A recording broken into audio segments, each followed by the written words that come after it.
Yati ra. Mura si Tarzan naman sa ni. Nasa gabudlot na naman ng simod ni Tarzan. Paska naman sang hubugan. Sa makay problemang ginapasan ani Tarzan. Nagsige naman naghubog. Nabuntagan naman sa ni si Tarzan. Gadulog na sa nung tanduay.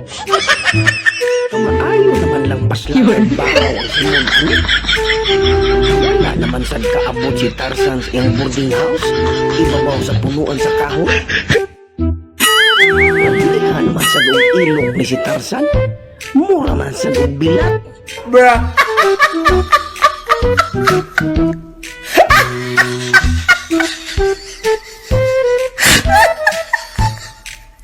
She needs some milk.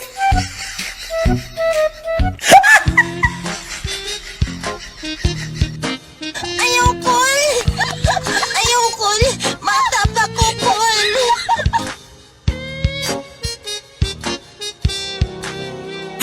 Ayaw na ilokon ni si Tarzan.